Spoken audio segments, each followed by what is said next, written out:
Okay, we'll call the meeting to order. At 6:40. All right, good enough. And first order of business would be approve the minutes of the past meeting. How many have had a chance to see them? Why don't we pass them around, you can take a look at them? I'm in the building, I thought I was headed down to her office, and I said, And- she's oh, in the Donna's car, here. and I wasn't there, and then So I get you. the next thing would be the salary increases. Okay.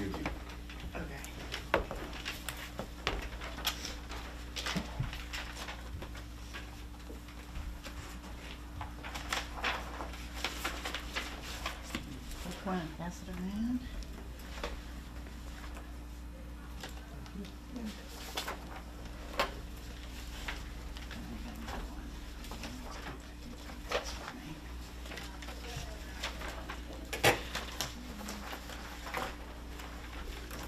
Well, you got two, there you go.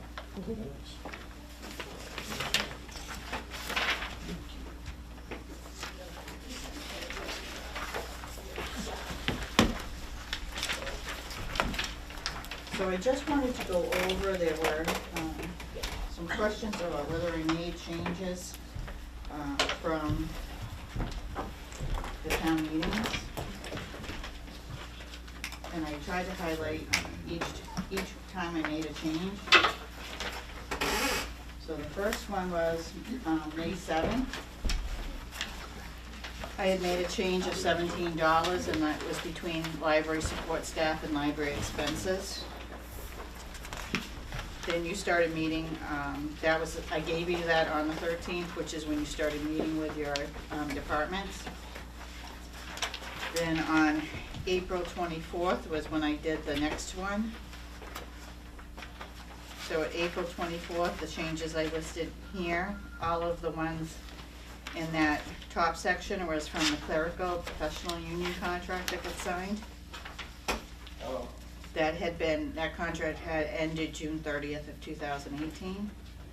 So I had to factor what they got this year, what they would get for next year, and then any reassignments, because they classified the levels into a smaller category of different ones.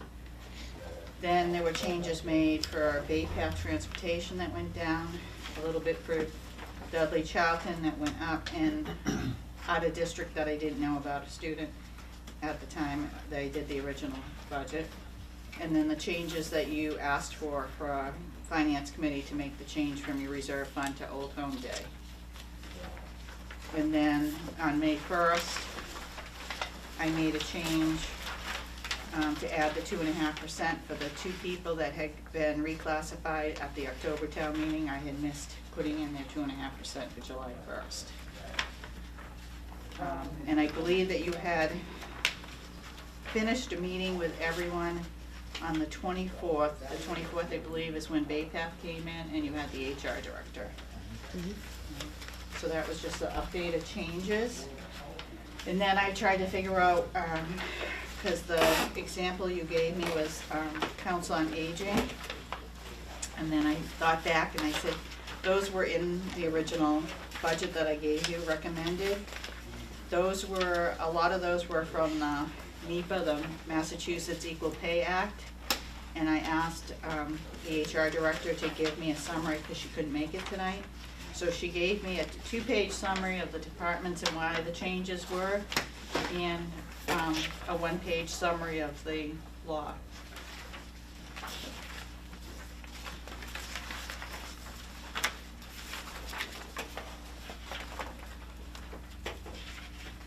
So I just want to know if anyone has questions on that. I know it's a lot to take in. I was getting all this finished today.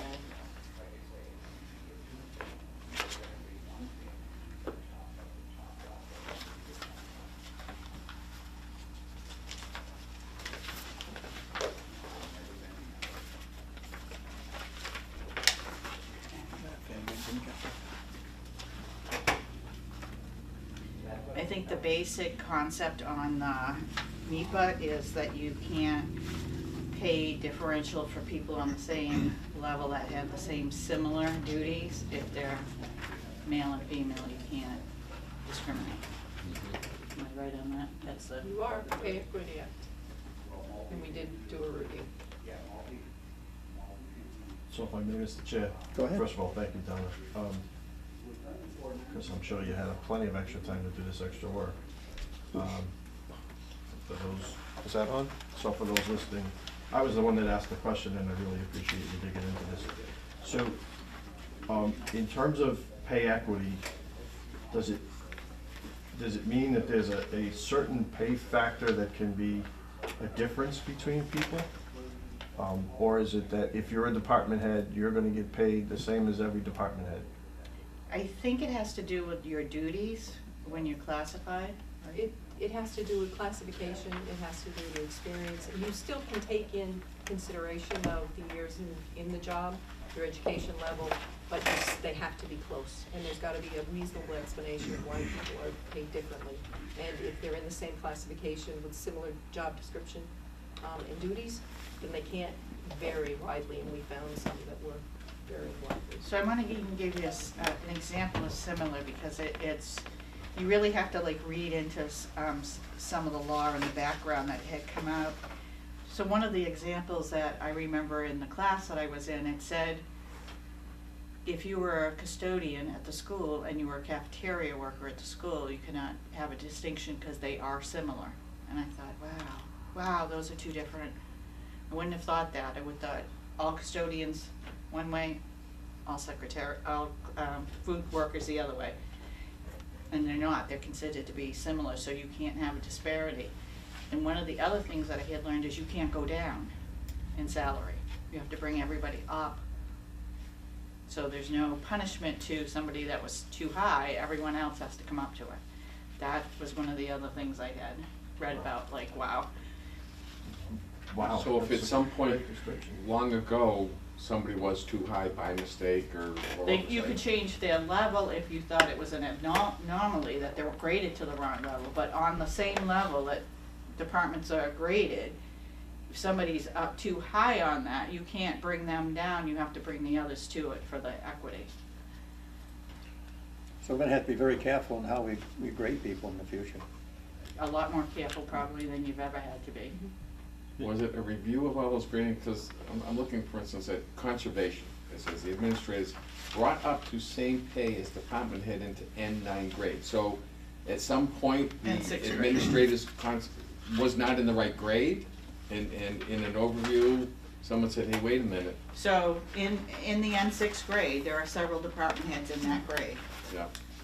So they had to look at the department heads in that grade, are they doing similar duties, even though one might be in human services and one might be in general government, or you have to look at them and say, okay, they're doing similar work, they need to be similar pay. You can't have a pay disparity between them. Okay. So somebody looked at that administrator's conservation and say, hey, we've had that misclassified, and so is this a one-shot, is this because we got a new HR person and she went through the whole thing? Well, this just got passed July 1st. This is This new. is brand Yeah. new. This is new. Okay. And all cities and towns are doing this review. Are doing the same kind of review? Yes. And it's interesting because Jessica and I don't necessarily go to the same classes, but we both heard about it at our, I'm in accounting and she's in HR, and we were both given warnings on this about making sure that we address this, because this is gonna be fined, you know. As well as the managers, but there is a liability that goes along with this. So basically, if this goes through, then we should be, quote, up to date. We think so. And so, what does that do, and what does it do to our hiring practice going forward then? Because it seems to me now, if you hire somebody from the outside and you put them close to the top of the grade, you're then what, in the following year gonna have to push everybody up to the top of the grade? Well, I think you're gonna look at their duties, their education, and their experience, and then you're gonna find them, so if they're in a classification, you know, they might be in the middle of the classification, if they're, you know, in the mid-career level, if they're on top and they've got a lot of high educational components and years of experience, and they're gonna come towards the higher part. That's not gonna affect everyone else.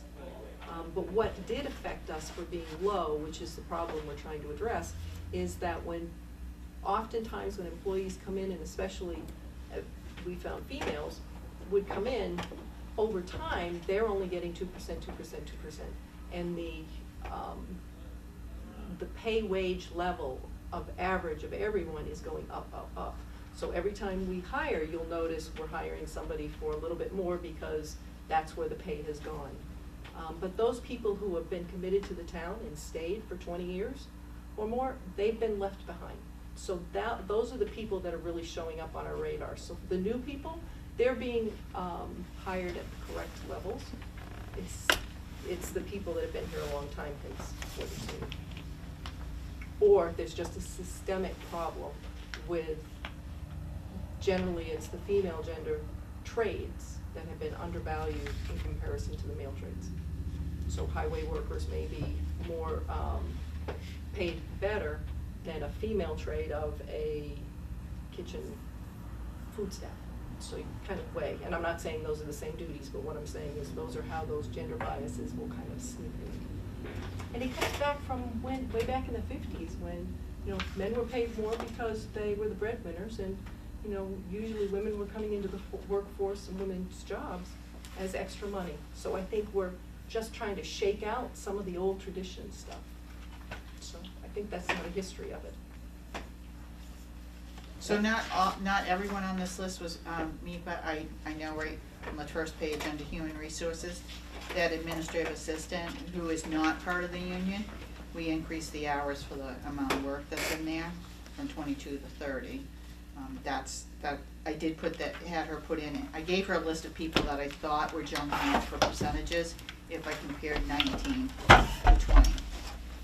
And I think that's what you were getting at, was the difference between 19, what they got paid in 19 and what they're going to get paid in 20. Right. Well, the question really was, I see some 18% increases. And so, just my last question on this would be, so when the study was done, did we bring people to a minimum of a grade? Did we bring them to a mid of a grade? Was it, was it? I think I think that HR and the personnel board looked at the years of experience and years in the job, and what the job duties were. So I think that's the basis that they used, and they actually have a scale and they have point systems. And it should be covered in that handout by the HR director, so if you look in that, I think she covered it. And I also have, this is her book, and I could either make copies or, if you guys wanted, looked at it. There are some, for a better term, maybe guidelines that were produced from the Attorney General. And it gave, they're more of a detailed breakout of what it all means, but it's a lot of pages. So I'm happy to let you look at it, and if you want copies, I can make copies of it. But it did even some like Q&As in here as well. What would happen if you couldn't afford to? You can't afford not to. Still Because you can be sued and you can be fined. Even in one. Yeah. How are the pay grade, each grade in 6 and 7 and 6, how are those ranges determined? I think it's a point system, but I'm not, You know, that's who personnel board. decides at what Personnel point? board does Personnel that. board. The personnel board, that's their, Yeah. okay. Well, didn't that go to town meeting last year? Classification. Yeah. It passed. Yeah. And then as we get new positions or change titles, planning board, the personnel board and the HR director make recommendations as to where they would go. So, and again, we may not have the answer, because I know this was HR, but the assistant town clerk, 18.4%. That was a contractual, the assistant town clerk, that's contract. That's clerical. That's what? the That's clerical clerical. contract. So what is this, a That's a retro? union. This was this fiscal year, because they were without a contract, and Right. next fiscal year, and the regrading of people into, was it 4 slots? Instead of multi ones. They had to do similar to this if you had similar duties. So they had to bring people into, you're an assistant department head, you're an administrative assistant, you're a department assistant. And clerks. That we made it one scale across. So if you were one of those 4 levels, then, or 3 levels, then you were the same amount. And then what we had negotiated with them was that the pay difference in experience would become in longevity for the years of service.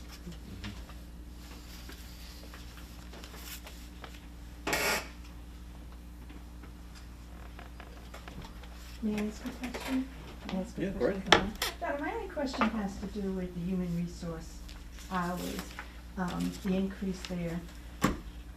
I'm not familiar with other towns our size and what they have for human resources. I know it's a new department, so everything is new. It just seems like a huge increase from 22 to 30. Was there a little study done to see about other towns our size and what they have for a human resource department? I don't know if there were study done or not, but I just know the workflow has just been tremendous. Well, I know with all this reclassification, it Well, must have with been that, crazy. but you've also had a, I'm just gonna say a run on hiring and re-advertising and, interviewing, and I did not see that in the town I came from like I've seen here. Do you foresee that? Just planning board alone, how many times you went out for a planning director. And you do have a lot of people in the pipeline for retirement. All those people are going to have to be interviewed, replaced, advertisement, so that puts a lot of burden on them. There was also a lot of things that we're trying to bring into compliance that wasn't in compliance, and we've actually been meeting as a group, the treasurer, collector, the HR director, and myself, and we've actually got 3 other people involved in that to try to focus on certain areas that have not been in compliance. Mainly because there's not been enough time to do some of the things you should be doing. So there's been no real checking or verifying that somebody's getting the correct deduction. Are they entitled to the deduction? So we're now putting in place auditing, but that takes a little bit more time, but we're finding a lot of errors, and we don't want that, because you can lose money on that as well. So put stuff in place so that you have enough time to verify that there's a check and balance going on. Who does the payroll? Payroll is done by the assistant treasurer in the treasurer's office. The data entry of the gross payroll. The deductions are all done in HR.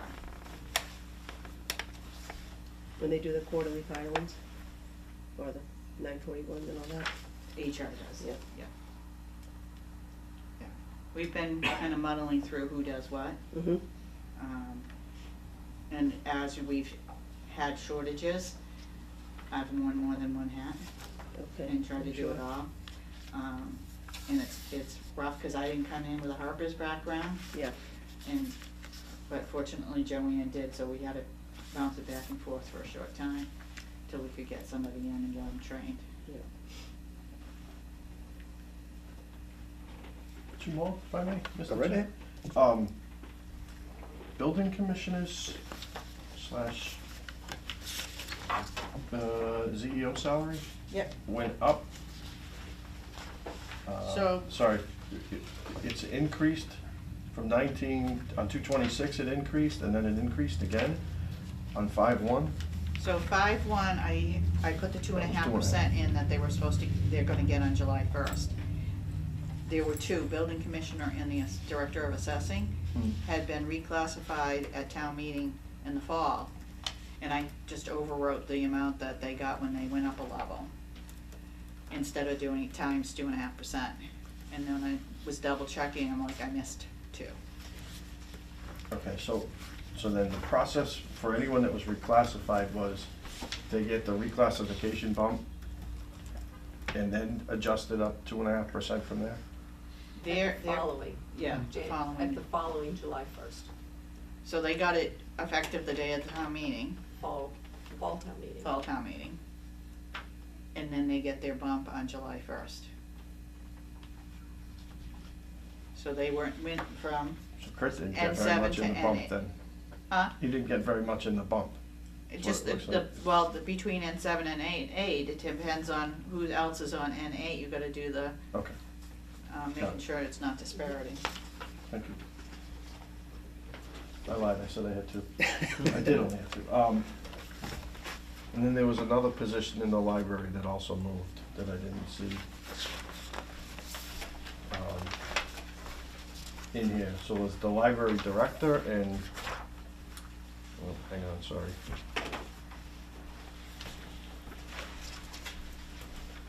It was the library facilities technician. Was that a reclassification? Yeah. Library facilities technician? Yeah, that's, Facilities technician position? is that in the There is- library or in the town hall, or Oh, sorry, that municipal may be I in office? think the it is town the hall. library facilities technician. Wouldn't be the IT director. It's under 140. No, it wasn't the IT position. It's line 140. 130? Facilities? 140. The facilities. Okay, so the facilities Technician. technician is Jeff. He is the IT person here in this building.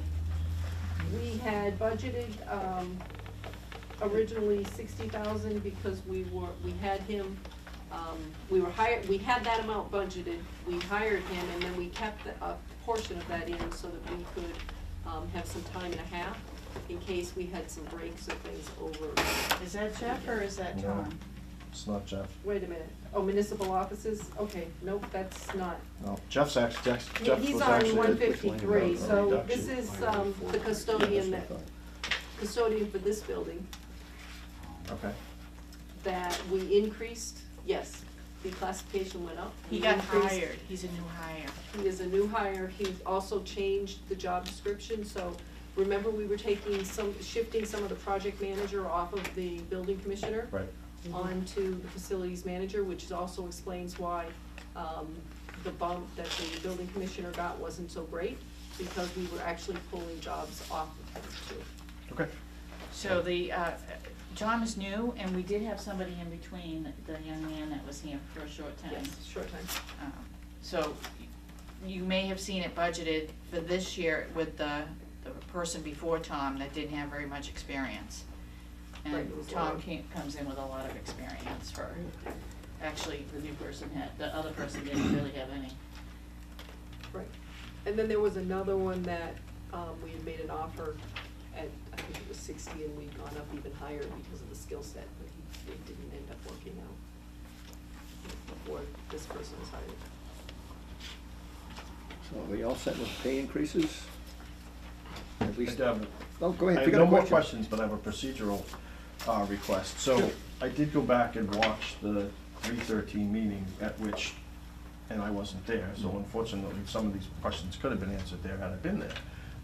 But I noticed that, and I think it occurs at every one of our meetings, when documents like these are passed out, we have no place to go get them if we aren't at the meeting. So they're not kept on the, no In offense. Dropbox. We They're used not to in the put them in the Dropbox. Dropbox. They're using the Many of them Dropbox are, and but everything. maybe not. Because these come in paper. Right, and I have to scan them and I put them in, so you're right, that one document may not be in there, So, because I haven't had, right. I haven't yeah, taken the and, time. and also from an open meeting law, when we create minutes, if we're referring to documents in meetings, we should make them available. Yeah, we give them all to So Sherry. somehow we have to attach them, and again, I'll apologize to Donna, because a lot of the questions would have been answered if I had some of that information, but I couldn't get to it, so. Sherry, where do you put them when we give I them to you? re-asked. They go to the Dropbox, or? No, I scan them in with the minutes, so I give them to, Lisa. Karen. So they should be in with the minutes if you look up the minutes. By the time they get to the website, they're. Yeah. So, not old, right. I they're not can do necessarily- it, but you need to let me know, if I send you the PDF that I'm printing out, I can send you the PDF, I just wanna be careful if I do it before or after, because that becomes a public record the minute it gets dispersed amongst all of you. Mhm. So I don't know if you want me to wait until after the meeting and then send you the PDF. That's probably better if you wanna stay within that realm of, yeah, cause if you send them a week before, they'll probably go a week before, the minute they get. And into then I'm okay to send it out to all of them, right? Mhm. Because it's been As a established. follow-up, here's an electronic copy Okay, of your I can do packet. that. Okay. And include Sherry, and then she can just grab that and put it on, and she won't have to scan. Well, that's the other thing too, is you have to be careful with all these new laws. You have to be careful with the new law on scanning and putting stuff on the website, because scanning could have images, and images are not ADA compliant. Images? It has to be a searchable PDF. So Why? we're Because having people some, I'm having some hiccups with that, but we're getting over it. Federal law. Yeah. Went into effect. So So anybody who's visually we're trying to figure out impaired- where the fine point is on that, because I was testing out today. I have a Adobe Writer, which not everybody has, but I took a scanned document and I searched it, converted it to a searchable document. And it found the stuff that I was asking for, except for signatures, anything that looked like an image was an image. And that's where you get into the gray area, which can you be fined for that? It's, Yeah, so, And yeah, you have you to- have you have to go to embed a electronic signing. description behind the picture Yeah. for accessibility rules. and I'd rather just not scan a signature in or image in if I can help it, because it's just that much more work, but that's just me.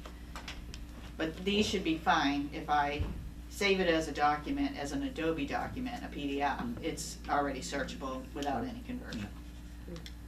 So is our Dropbox folder public record, right? I don't Or even, I isn't don't it? know. What?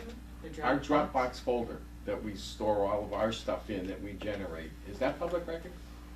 Everything that you generate at your open meetings is a public record, but you could think of it as a filing cabinet.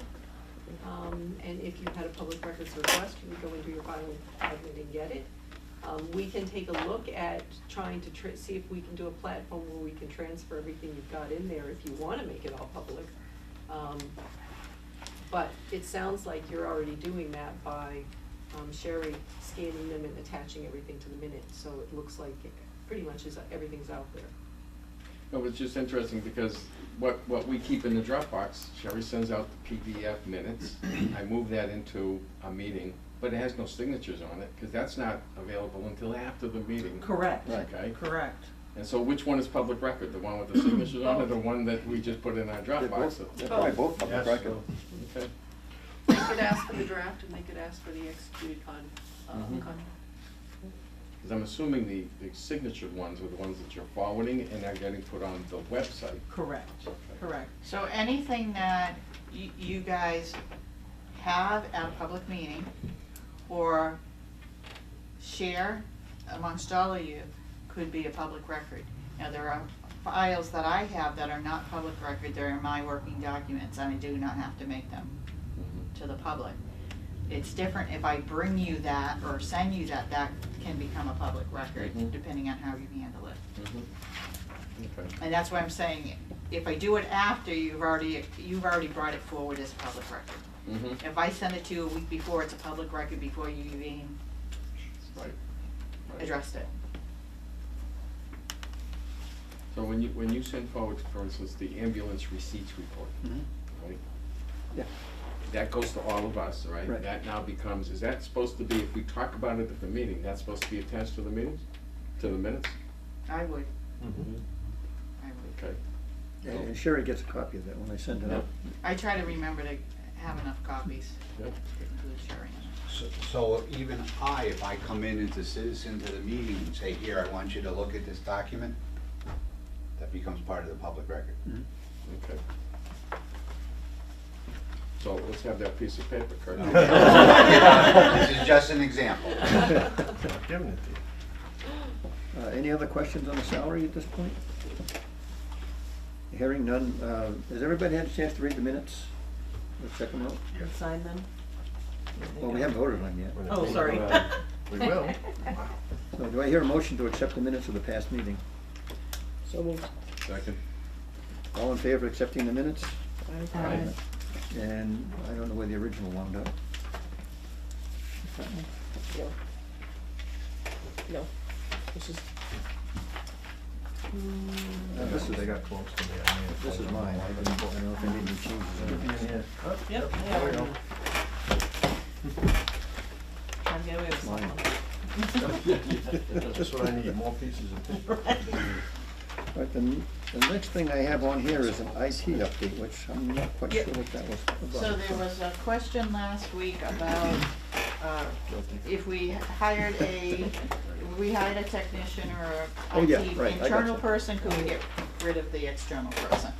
And so I had promised you that I would give you a detailed printout of FY eighteen and FY nineteen expenses that I've had, 19 just up through last week.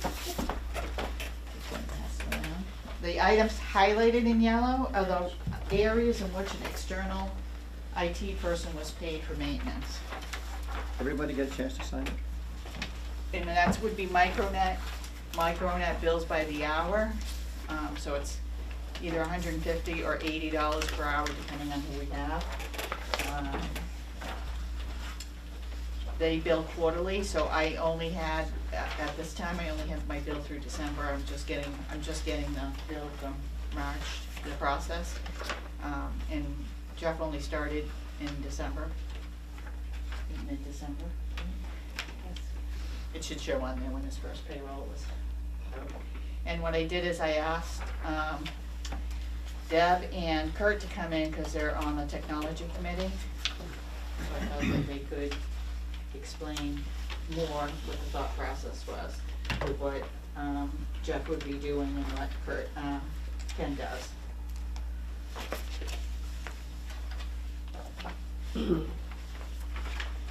If you have questions.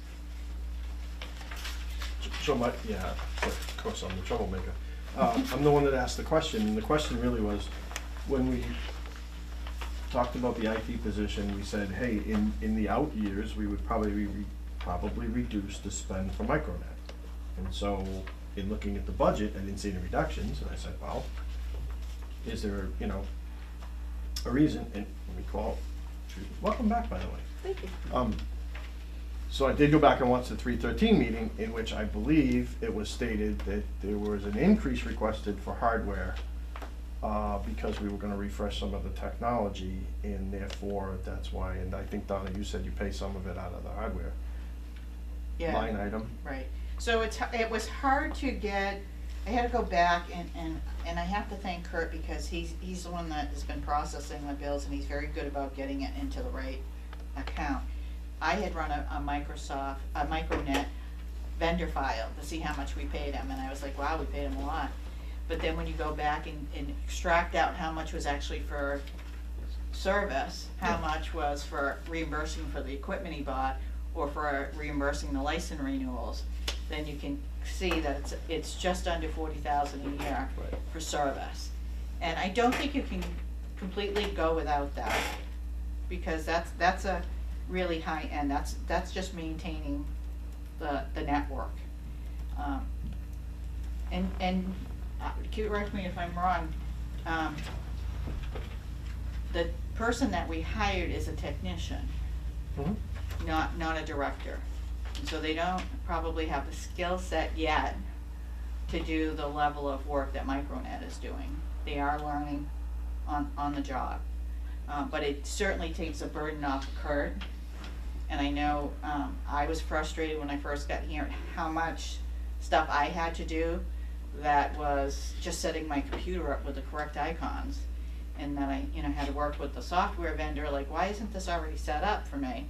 When I come in, I spent 3 months doing, I can't get on, I'm on with Jones logins because I can't get mine to work, and there's nobody here except for me trying to get Kurt when he's out doing building inspections. Or we Come help have me. to schedule and wait for Ken Hunt to come in. Yeah, Or his associate at $80 an hour, and Ken is $150 an hour, so, Never call him. what you're seeing, Yeah. we try not to. But what you're seeing in the savings, of course, is the releasing your building commissioner to tend to his duties, and also saving on that staff person from our consultant, Micronet, at $80 an hour. And keeping everybody happy, which is should be your main goal. Because it's very frustrating when you cannot be productive and work if your computer is not working or not functioning. And In 35 years in IT, I can tell you, you'll never keep everybody happy. I'm That is hoping true. our Good luck with time, you're that. gonna see a huge change in how people feel around here about the computers, because, let's face it, some of us are working on some really old crap, Oh, yeah. and there's no way that we could even catch up and put the new stuff in, cause it's just, it would cost too much to have Micronet here doing that. So I'm happy to see that we have somebody here and we can start upgrading this stuff. And we did have a little bit of a blip with a virus that kinda like threw us all, but you know, it was nice to still have somebody here that we could all say, hey, help, something just happened on my screen, and then found out that it was happening right across the board, instead of we're all placing service calls to Micronet. And he's, you know, down the Cape somewhere. And Jeff is maintaining all 6 buildings, so I mean, he's busy. Yep. We weren't sure. I knew he would be busy, nobody believed me. We're also in the process of redoing the website, which they've been working Yep. on, and we're looking for where that's gonna go. So we're not sure if he's gonna actually take that over, if he has the time, so, we may be looking at other places to place that, so. Well, at least we'll. And we've also added some more monies in here with the software and the companies that we're doing, so we started pulling them out of other budgets and putting them in here. Well, I think it's good now with a single IT person, that whatever problems are, he can make the connection between the different problems. We have different people and they don't get connected. Absolutely, that whole issue with the virus was recognized right away that it was system-wide within a very short time, where before it would have been days and we would have been, you were down too? Because no, Ken doesn't tell us necessarily, they're just taking the service calls. He might know, but we didn't know. Yeah. But having someone here has made, for me, has made a huge difference. And for me too. I'm very, I say this repeatedly, I enjoy doing all of that, but my stress level has come down greatly by not having to do add, moves, drops, and changes for telephones, and being able to concentrate on these, you know, these higher level zoning issues that we're having at this time, and being able to service the building customers instead of being out in the library figuring out why their computer wasn't working, so. Any more questions on IT? All right, then we can move to the town warrant. Okay. The Board of Selectmen went through the town warrant, and so you have a joint meeting coming up Yeah, next week? Tuesday. And the Board of Selectmen Tuesday went through portions of the warrant, and they've asked you to hold off or consider holding off to some of the things that they haven't done, but certainly that's your prerogative of what you wanna do. I did not attend the meeting, Donna was there, so I'm gonna get you started because I've been working on this warrant for a while. But I'm also, so I can give you some of the background, but Donna may wanna jump in with some of the more recent details. So, the election's done. Article 2 for town, reports, you generally do not take a vote on. Article 3, litigation, you do not take a position on that. Article 4, funds of unpaid bills of a prior year. The board supports this motion, which we're going to, propose to move to pass over indefinitely. You know that I usually hold that on there. As soon as I take it off, somebody comes in and says, I have a bill. So we generally carry this on, and if we don't have any bills, we just pass over. Article 5, so do you wanna vote to support that? Yeah, I'd like to vote on ones we can to Yep, cut down on that Tuesday. would, Do we have a motion on Article 4 of the town warrant, appropriation of funds for unpaid bills? I'll make a motion. Second. Here a second? Second. All in favor of this motion? Aye. Thank you. Article 5 is the inter-departmental transfers. So Sealer of Weights, they are needing to purchase some scales, especially in relation to the marijuana. Planning administrative temporary increased responsibility. As you know, she's gone without a planner. The proposal is $8,000 to be added. Veterans benefits, unexpected increase in benefits, $5,000. Council on Aging outlay, replace the kitchen stove. I know that they came and talked to you about that. $10,000 in contract obligations, $22,000.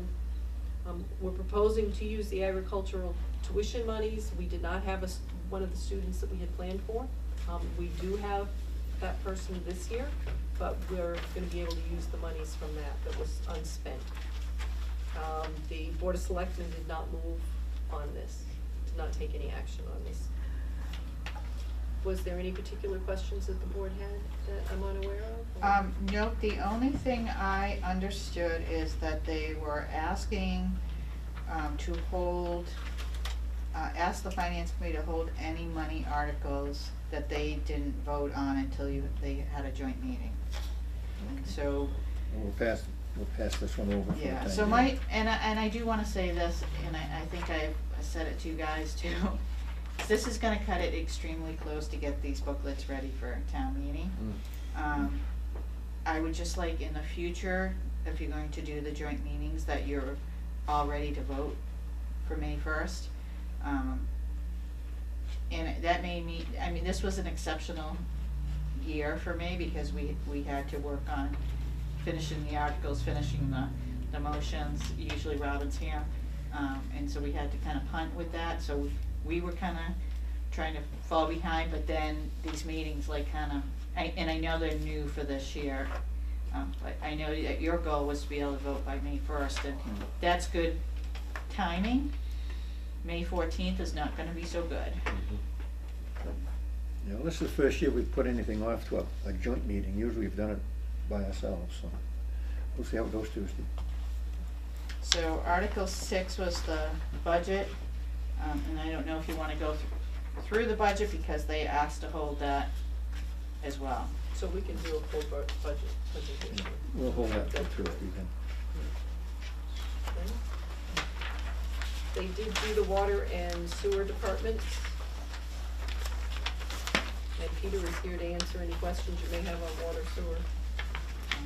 Water and Sewer also approved the budgets as presented at their meeting on Monday night. So we're not requesting any changes at this time. So that would be Article 7 and Article 8, if you wanted to take motions on that. Can we hear a motion on Article 7 and Article 8 for the water and sewer departments? I'll make a motion. Can we hear a second? Second. All in favor? Aye. This is of 7 and 8. Yes, sir. Capital items and related contracts. Looks like we're passing over until fall. We don't have any large capital items that we need to take care of at this point. Do we need And to the vote on board- this one, or just? Yes, if you would. Do I hear a motion on Article 9 to, I believe it's to move it into the fall town meeting? Which is what we generally do. I carry this article on here in case we have something that can't wait. Like we've had some things in the spring, like the barn for Fay Mountain Farm, the roof needed some fixing. It couldn't really wait till fall. And we've fixed some of that, and there's been some other things. So we just carry it. If we can defer, we do defer. So I don't have anything. We're gonna do the stove in the transfers. That might have been one, but we can do that with monies that we have in this year. So if I may, Mr. Chair. I knew, the more I talk, the more questions I'll bring up. So we moved money to order the trucks. Yeah. We don't need a town meeting vote for that? Which monies? Oh, for The two broken down highway. trucks. The two highway trucks, where we did we agreed to move money, but we've not had a town meeting since, unless I'm really bad with The two memory. I don't emergency think I'm trucks. that. We did Yep. go buy two Yeah. highway trucks, so Yeah. should that not be here? I don't believe so. It came from a Casella donation account, so. Yep. So we didn't need an appropriation. A donation account does not, it's not tax dollars, it does not need an appropriation, so we had some donation money. That sometimes happens too with grants, sometimes they'll get a grant for a vehicle, Sure. and it won't go through the meeting. So we don't need to, okay. Thank you for the education. Do we hear a motion on Article 9? I'll make a motion. Second. All in favor? Aye. And this will be to pass it over the fall meeting. Yep. The Article 10, the stabilization fund, this is the 70,000 that we take from Millennium for the purposes of raising and appropriating into the budget for capital. And then the snow and ice, we actually started out our budget, building our budget with that in the budget. We didn't have enough to be able to fully fund it, so it's been moved over here. And we would recommend that you consider that. The Board of Selectmen did not take action, so we can hold on that. So we'll pass on Article 10 for tonight. Article 11 is a standard article that you see every year for the cemetery perpetual care. The board did take action on this. Do I hear a motion on Article 10? 11, sorry, 11. I'll make a motion. I hear a second? Second. Not hearing any further. Do I hear do we take a vote? All in favor of recommendation on Article 11? Aye. Okay, Article 12 is to move that it be accepted as printed. This is a general bylaw amendment for the Department of Public Works, creating a Department of Public Works and a DPW superintendent. The Board of Selectmen supports this, and I think I need to add in Personnel Board. I will check with that. I don't think they got that one in. Any questions on Article 12? Hearing none, do I hear a motion to pass Article 12? Make a motion. Second. All in favor? Aye. Okay, and then Article 13 is a follow-up to that, reclassifying the Highway Superintendent 8 to a Department of Public Works Superintendent. Note that it is the same classification, it's just a name change in title. If this were a Department of Public Works Director and they had more expanded departments underneath, it would be at a higher level. Any questions on Article 13? How many levels do we have? I want to say 10. 10, I think. 10 in total? Just out of curiosity on this Yes, one. go right ahead. It's already written, but why would you delete the highway superintendent? Why don't you just leave it in? Well, we have a highway foreman, so, But I mean, in the future, if you wanted to create a DPW, you'd have to then move one to a director, and then may have to go back and put a highway superintendent in. It's just semantics, but it seems. Yeah, you just have a vacant spot, and if sometime we call the other one a director, and you have Yeah. a superintendent. But the superintendent may not have the same responsibilities if you bring it back under a director than what they had before, so Right, yeah. you might wanna not. I'm also Start not from inviting scratch. someone to say, oh, that's an empty spot, I wanna climb into it, but we may not need it. So if we need it, we'd come back. All right. Does that need a personnel board, in the motion to approve? The Personnel Board is the sponsor, but yes, probably add that too. Any more questions on Article 13? Hearing none, do I hear a motion to pass Article 13, or recommend Article 13? So moved. Any second? Second. All in favor? Aye. Okay, Article 14 is another personnel bylaw amendment, creating a human resources department and redoing the personnel board. And it withdraws all of what we have in our personnel bylaw and replaces it with this. I'm gonna assume you've had this before for a while, so. And this is one the Board of Selectmen has to hold as well. Okay, so we'll pass on Article 14. We'll do that at the Tuesday meeting. Good night. It was nice. Good night. Will all that have to be read at town meeting? Somebody may stand up and ask for disposal of reading it, but. Yeah. We will waive the reading. Wait. Not disposed, thank you. Waive the reading. And just to note, Linda Denault is here, she is the moderator, so Yeah. If they amend this if they amend it on the floor, on the floor, do you have to read the whole thing? no, they amend it. Okay, I'm like, oh God, this is gonna be a long night. No. On Article 5, the only change in the revolving funds was a request from the 15, you mean? 15, yeah, that's right. Part 15, the recycling, to increase it from, I think it was 1,000 to 5,000. They've been very good at getting grants, and they are recycling that money through the recycling committee. And they wanted to make sure that they had a large enough cap to be able to utilize all the monies that they were doing. The board did support this article. Do I hear any questions on Article 15? Hearing none, do I hear an article, a motion to recommend Article 15? I'll move. A second? Second. All in favor? Aye.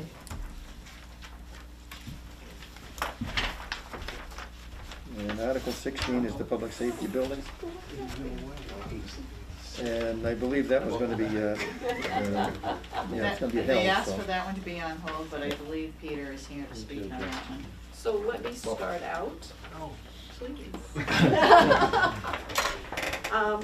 So the new public safety building, if you remember, when we went to town meeting and asked for the monies for design, we had provided town meeting an estimate on what we thought the building would actually, come up to, cost, and some strategies on trying to minimize the tax burden that that might place on our residents. Summer, I think Donna had made a very nice, spreadsheet that got handed out that showed where we had debt coming off, and she actually has, I think, one of those handouts here, or you've gotten one already, which shows where each year the debt comes down. So we can show where, if they approve this, they're not saying, oh my goodness, where is my taxes going, so high, we're gonna minimize some of it. We also have, if you will notice, in number 1, you'll see that we are, when we did the Exxon settlement, one of the things that we did was to pay off all the debt, and that included paying off the taxpayer. I did a memo which said that all debt would be repaid, and then the remaining monies would go to the Water Sewer Commission. The remaining monies, when we did all the calculations, was 1.5 million, and that was transferred over to their account for capital. We held the 2.3 million from the Exxon settlement for debt that the taxpayer had kind of deferred because it had been paying the water debt all along. If you remember, I think when I got here 13 years ago, I got a tour and they said there's water lines in here and there's no water in them, and it hadn't been for 10 years or so. So we had pipes, infrastructure in the ground for over 20 years with no water in them, but we were paying debt. The Charlton taxpayer was paying debt. So that $2.2 million is a reimbursement to them. So what we're also recommending is that that money be put towards this new public safety building. Many of you have been here for when we tried to fund a fire department. That fire department was on the horizon to be funded, a new fire department, even before the highway barn was done. The town decided that the highway barn was a higher priority, and we did a new highway building, operations building. The next was the fire department, and we started to work with them. If we had had some of this money and we weren't paying on the water debt, we might have been able to fund and found a way to do a new fire department years ago, but we didn't. So we have this money now.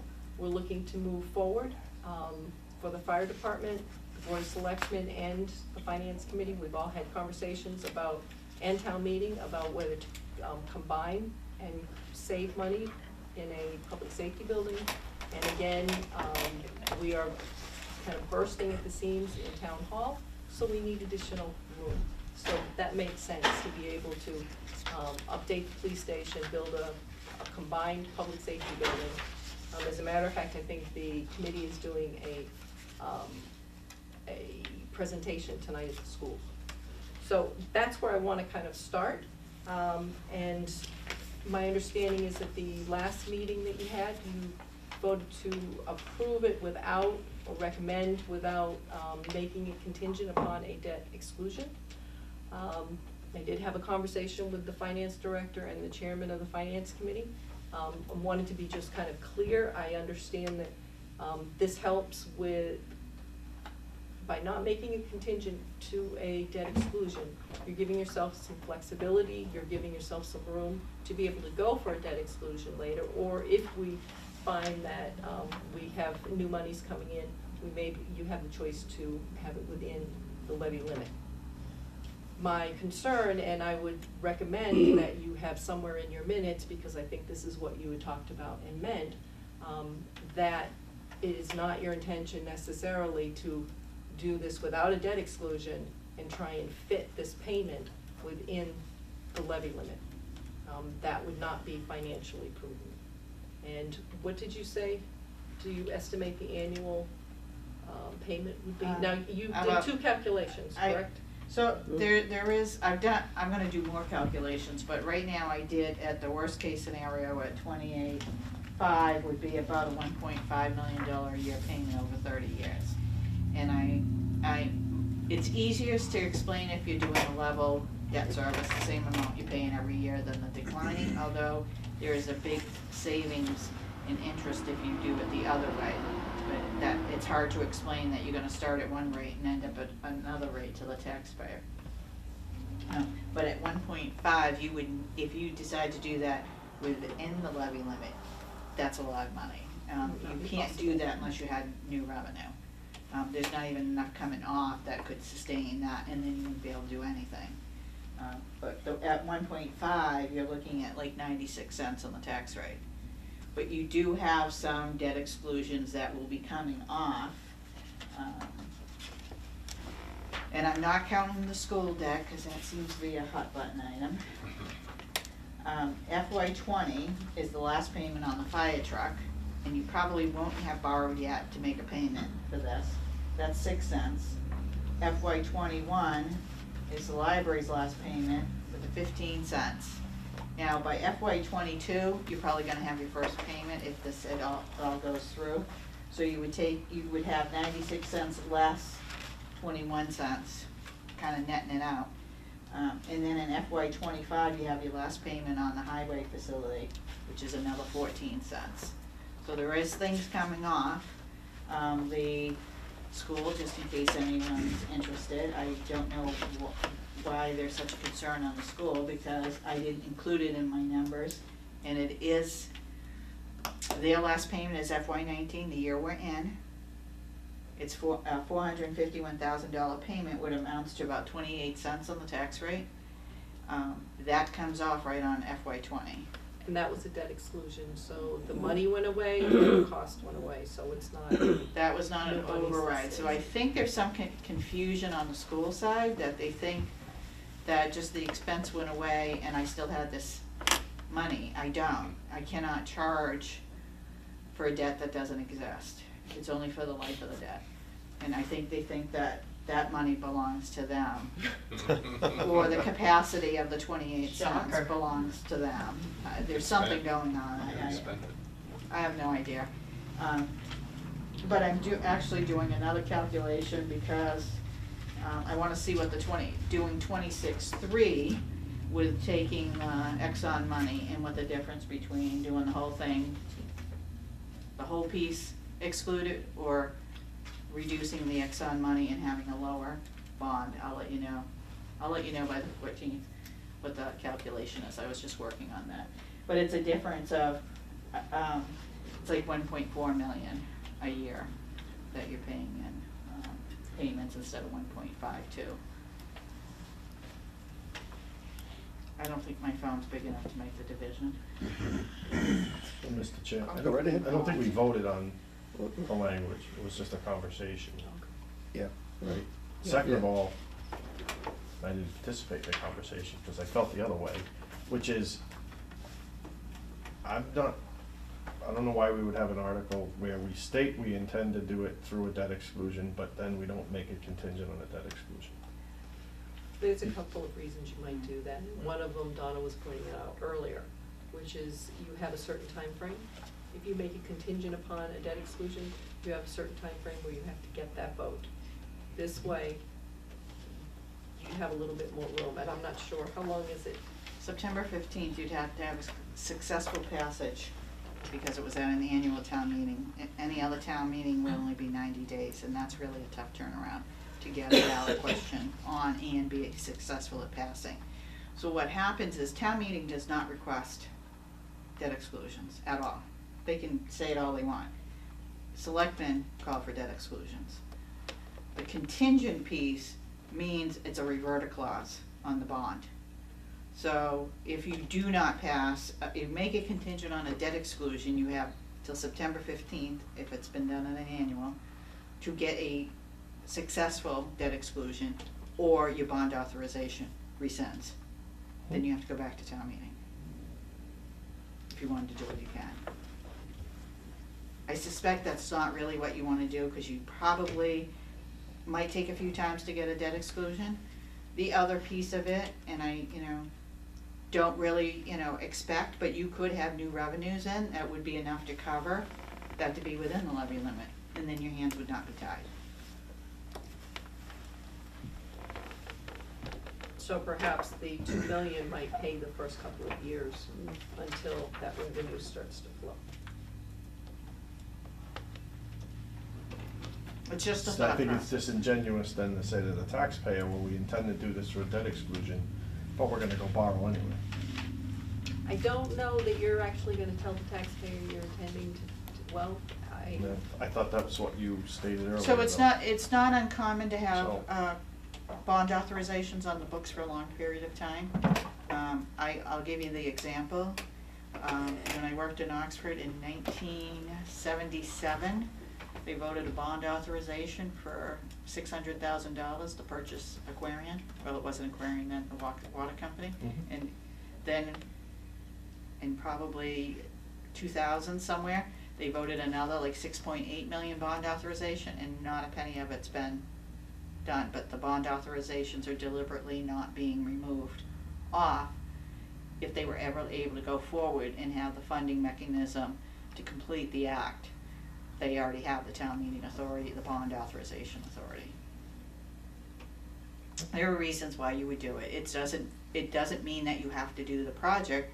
It means you have to trust that your procurement officer and your finance director would tell you, no, you can't do that because you don't have the ability to make the payments. That could change. If you were to get, and I hate to say it, marijuana revenue for $8 million a year, you could do this project within the levy limit, and you probably should be doing it within the levy limit if you were to get that kind of money. But your hands would not be tied because the selectmen would not have to call it, make it contingent, and you'd have more than till September 15th. That's the real key, is you only have till September 15th to get everything in a row. Typically, they do that because they make contingent on overrides, and there's a reason for that, because when you override something, you need to know in a relatively short period of time to be able to make that year that you're overriding in, because it has to be on the tax bill that year. So if you went much past September 15th, the departments wouldn't be able to make the cuts that they need to make, and you wouldn't be able to get it, you'd have to hold off your tax bill if they let it go beyond September 15th. So that's why they say September 15th.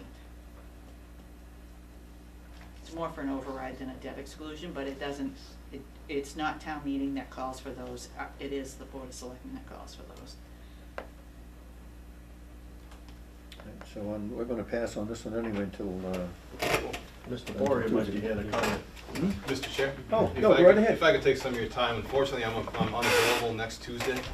Otherwise, I'd just wait and talk to both yourselves and the selectmen next week, but I'm not gonna be able to do that. So I met with the selectmen last night and kind of made the pitch from the Water Sewer Commission to them with Mr. Lemansky. I want to come tonight to kind of give you the same information and answer any questions, so. The Water Sewer Commission voted Monday that they're not opposed to the article or the project. They're just opposed to a portion of the funding coming from that $2.2 million coming from the remaining ExxonMobil funds. They feel that the ExxonMobil settlement agreement that any remaining unpaid funds for debt should have been set aside for water infrastructure improvements, maintenance, or upgrades necessary for water, for serving water, developing water, increasing our water capacity. So at the meeting, they voted if this was the motion to move forward, to make a motion to amend on town meeting floor. So just, again, I'm just trying to get in front of that and discuss this with you guys beforehand, so it's not, one, it's not a surprise, and two, it's hopefully not contentious on town meeting floor. It's just putting it forward. If the Board of Selectmen and yourselves do feel that this is the best way to go, I think we'll just state that we disagree, and we'll ask the voters to kind of prioritize and see if they agree with what you guys are thinking or what we're thinking. So as far as, and again, we're not looking to just take this money and say mine, mine, mine, mine. We also have a project going where we've already spent since 2003 over $600,000 looking for our own public water supply well, and possibility of developing that. The next article, Article 17, we're actually going to ask to purchase property down at Buffinville. And we're going to take $228,000 from our capital line item that Mrs. Craver mentioned from the ExxonMobil settlement money that has $1.5 million in it. So that's going to get decreased a little bit to purchase that. We do have a grant reimbursement for a portion of the part of the purchase for one property, so the total expenditure from that line item would be probably $168,000, just to use round numbers. So all of a sudden we're going from 1.5 down to just over 1.3. We also currently have probably $25 to $30 million of infrastructure in the ground that we own and we're responsible for. Some of it was installed back in 1995, some of it was installed 1999, 2000, 2001. So it's coming up on the 18 to 20 year mark. So sooner or later, that 1.2 million that we have left, or 1.3 million, we're going to start eating into that to do repairs to that infrastructure. So we don't want to have to use that 1.3 million to start developing or continue to go along the process to try and develop the wells down by Buffinville. That's why when we look at the $2.2 million that's left from the Exxon settlement money, it'd be nice to be able to hold on to that as a buffer just in case, or when we need it to continue the development down there. There is grant funding available that we're working with the state for one grant and one bond bill.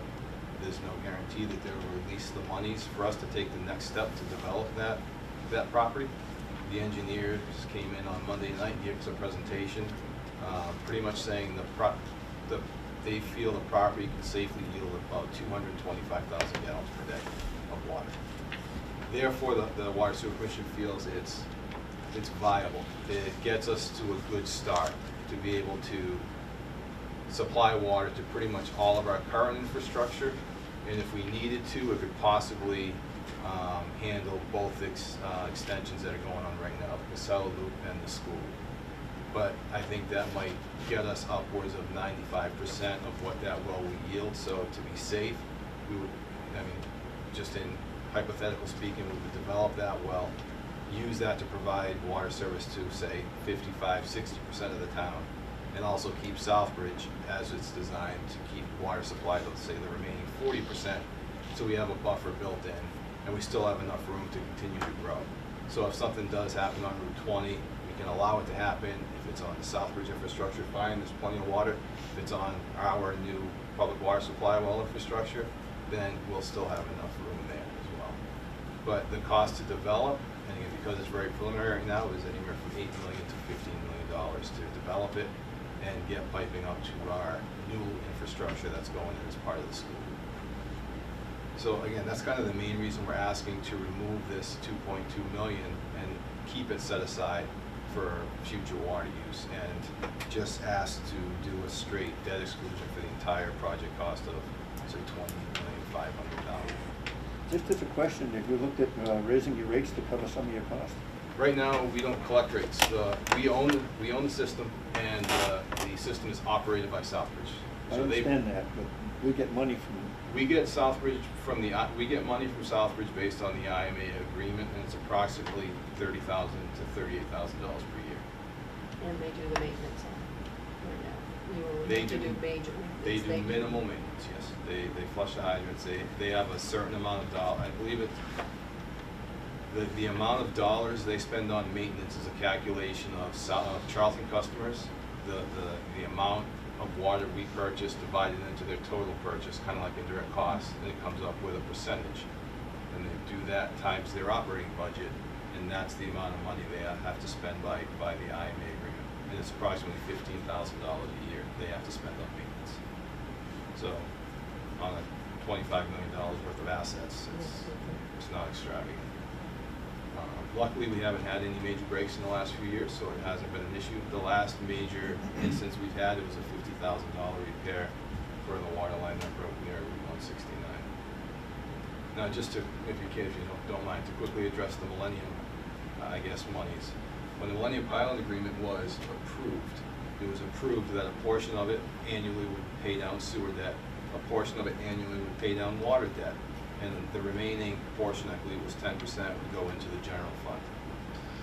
So when that pilot agreement was approved, the taxpayers allowed a portion of that money to pay for water infrastructure.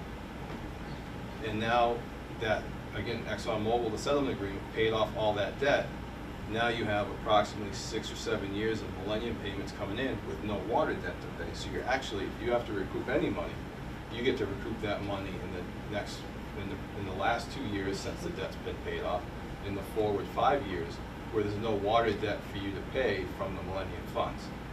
So rather than keeping this $2.2 million here set aside to make the taxpayer whole for something they voted to spend money on for water infrastructure, again, we're asking just keep it set aside for now. Not that we want it forever, but while we're continuing to try and develop the Buffalo public water supply, just let it stay in case we need it to continue to move forward. And again, the Millennium money can kind of reimburse the taxpayers the money they spent in the next 5 years. Peter, do you know what that amount is? I'm sorry? Do you know what the amount is that annually comes in from, that gets allocated to the water debt? From Millennium? Yeah. I believe it was, Millennium payments have decreased, right? When it first started, it was $1 million. I believe it was, right, but out of the million, it was 500 to sewer maybe, 400 to water, and 100 to stabilization. Well, Ballpark. I don't know the split between water and sewer, but I believe they added up to 900, and it was only 10%, only $100,000 from that pilot agreement went back to stabilization annually. And that's why now that you're down to 700,000 per year, that you get the 10% is 70,000.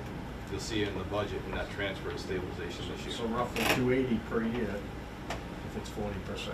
right. 280 per year is going towards what? If there's no water debt? General fund? Going into your general Should fund. go back to the taxpayer, Yeah. which if you didn't have water debt, it would be the taxpayer. Yeah. So you're getting 5 or 6 years at Well, yeah. $280,000 per year. That's But not going that's to also, if you didn't have this water issue to begin with, all that money could have gone towards capital projects and not, so you lost that capacity for the years it did pay for water.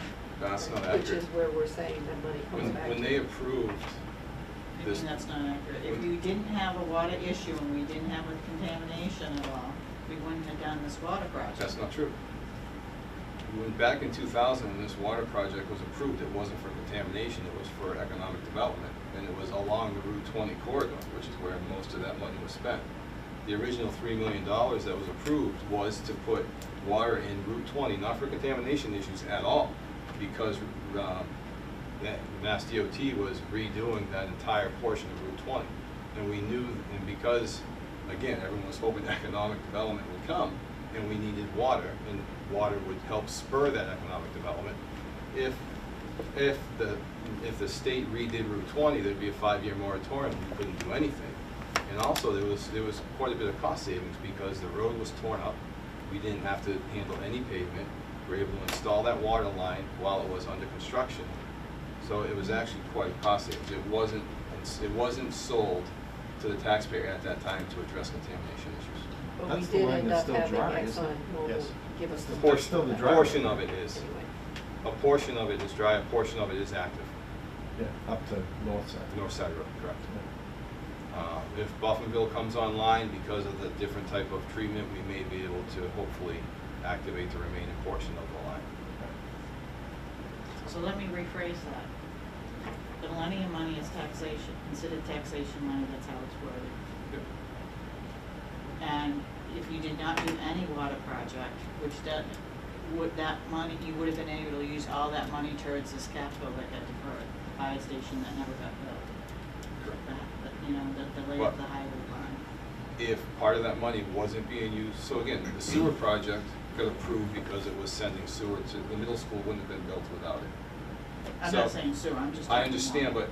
but conceptually, when you look at the pilot agreement and why, the pilot agreement is what allowed Millennium to be built, correct? If there was no pilot agreement, Millennium wouldn't be here. And the reason the pilot agreement passed was because people allowed Millennium to come so they could use those funds for sewer, water, and stabilization. They didn't say we want it all for stabilization at that time. They voted to spend that, if it was 40%, for water infrastructure every year from that payment. They could have said a fire station instead, but they prioritized it and the voters approved it for water, sewer, and stabilization only.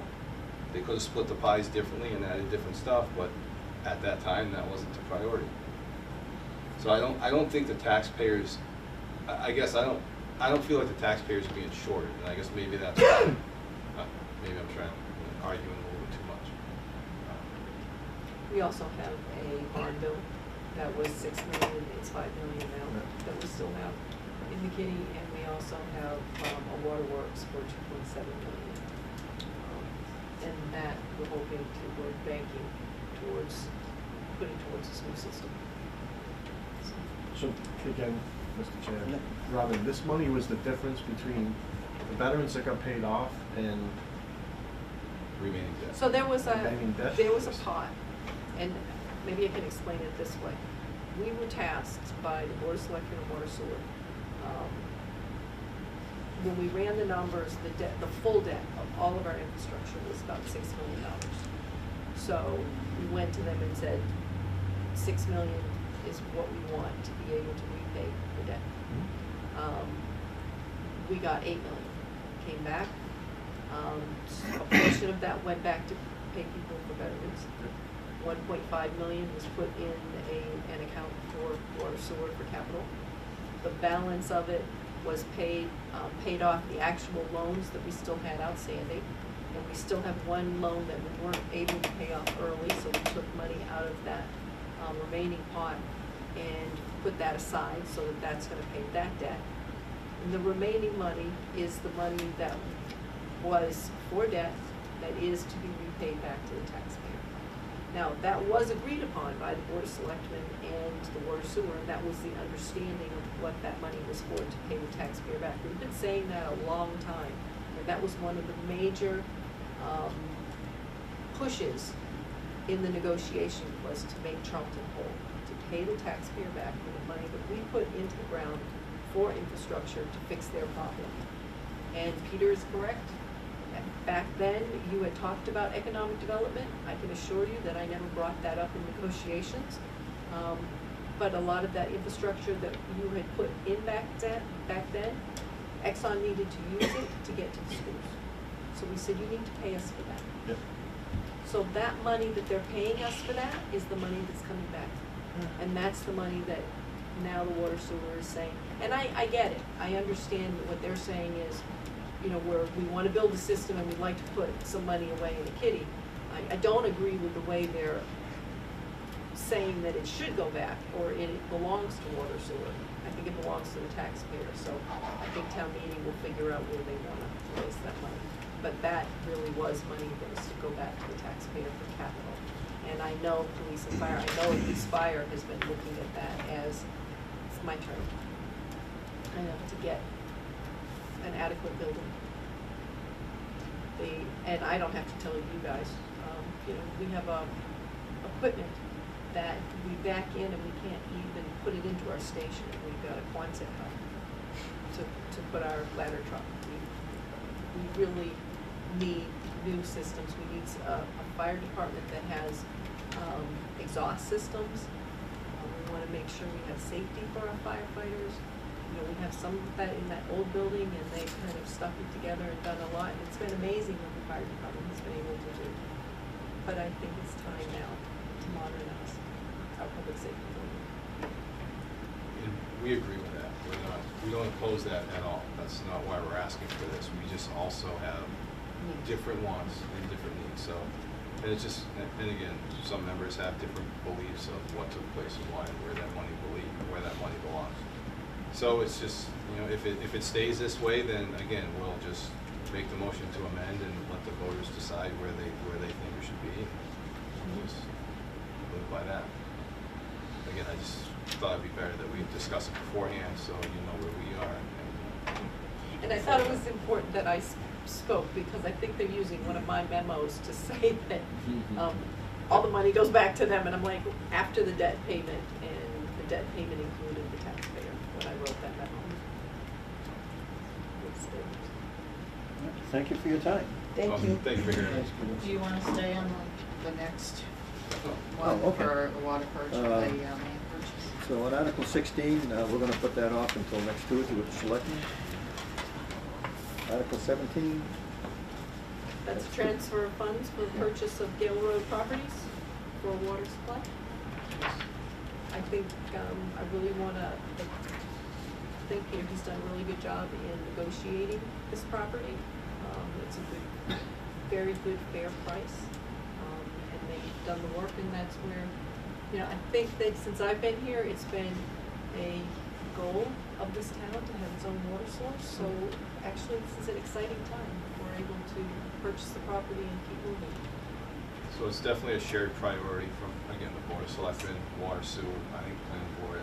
No matter who you talk to, nobody says no to moving forward or trying to find our own in-town source to become self-sufficient, create our own department, and just be able to operate our system completely.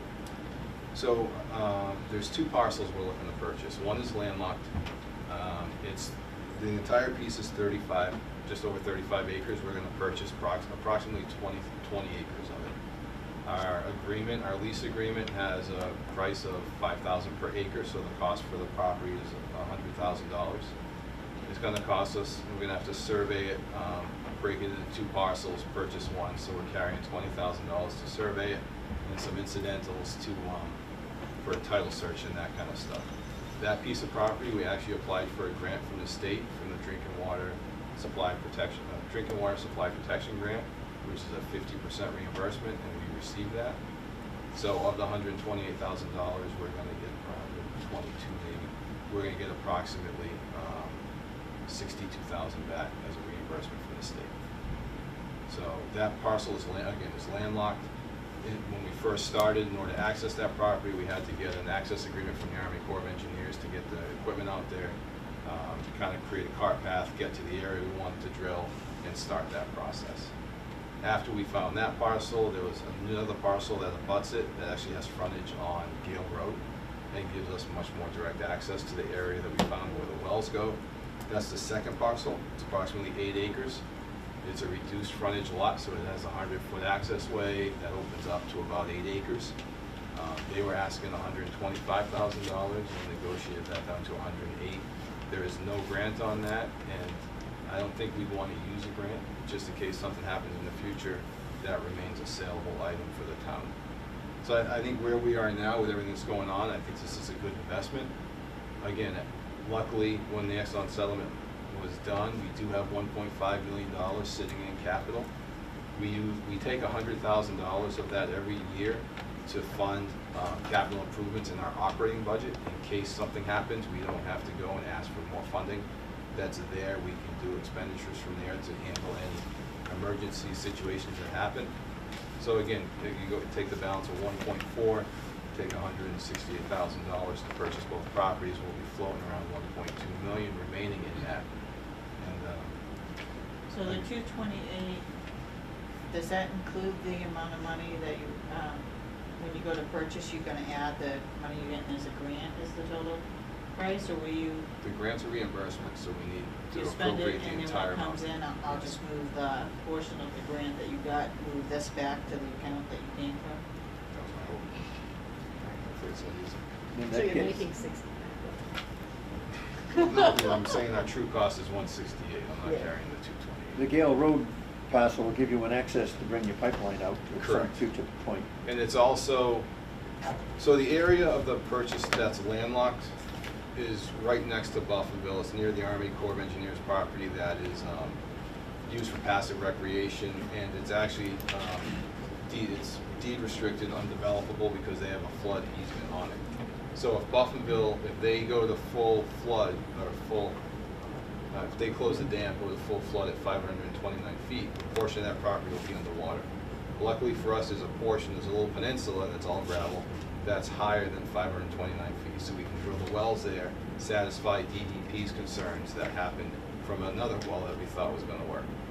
But it gets lower, so that peninsula is enough to establish the well field, but not really, and there's not much other area on that property developable to do infrastructure like a pump station or a treatment building. This 8 acres that's out near Gale Road is much higher. It's not, like, unfortunately, it's not gravel like the area we found, but it's higher in elevation, so we can just pipe from the well field out to that second parcel and do any treatment building or any pump station there, then go out to Gale Road and make our way up to our current infrastructure. So both parcels together actually work out really well. So you'll have room for infrastructure and to protection for the well. Yes, yep, definitely. Everything That's great. it lays out fairly well. So again, we asked the Board of Selectmen for support last night. They did vote to support it, so we would ask you folks for the same. And again, answer any other questions you might have. Any other questions on Article 17?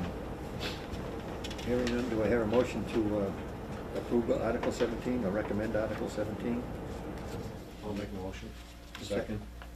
All in favor? Aye. Thank you. I think we beat Thank the you other one again. up enough. 18 we did enough. Article 18 is going to be interesting, I guess, depending on how Article Oh, 16 we goes. got another one.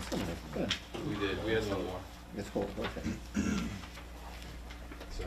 So the intent of 18 is to, The intent of 18 was to try and find a way to take that 2.2 million and put it somewhere different. Mine. Sorry, you deserve that. Just I know where I stand. I'm pulling punches. Going on to Article 19. We'll pass on 18 till we have the meeting with the selectmen. So, 19, we don't care? yeah. The rest of them are Why do we not care? pretty much non-money articles. Zoning. The planning board is meeting on them now. They haven't holding a hearing. And for some of those who had a good time with me last week, on the natural gas, that is limited totally to LNG, and the town really has no control over a general utility. That's handled by the Department of Public Utilities. So this was just the LNG itself. And I just talked to the planning board a few minutes ago, so that's how I know what that is. So 28's the only, are we up to 28? Everything else is zoning, right? Mhm. And 28? I don't think the finance committee weighs in on that. It's not a money article. Do you still want to weigh in on it? Hmm? As a finance committee, generally you don't weigh in on non-money articles? No? No. Okay. Then you're done. Good thing done. Thank you. If you have any questions from tonight till your joint meeting with the Board of Selectmen, if you can let Donna or I know so we can make sure that we're prepared and we have your information, because we are definitely gonna need you to be taking a vote and making decisions that Be night. a long day on Wednesday, huh? What? Wednesday's gonna be a long day. And then Because Thursday. you gotta get these to print by what, Thursday? So, what I The want to next do at day, this well, time for- is a review of the FY '20 budget. We'll postpone until the 14th. Is that what you want to do? Yes, Yep. Unless you have any questions. yes. Let me know now, or hold your peace, because I'm not gonna be able to have another meeting if you bring it up on the 14th. I won't be able to react fast enough to get you the answer. If it's something I don't know off the top of my head. You're postponing that till when, sorry? The 14th. Tuesday, it's a Tuesday, Tuesday. the So- You're not meeting on the 15th, right? No. Okay. I hope not. You Well, will that's a not secret have meeting, we're not having a time 15th. to post. Is there any other old business or new business we have to look at? And I hear none. Do I hear a motion to adjourn? Second. All in favor? Aye.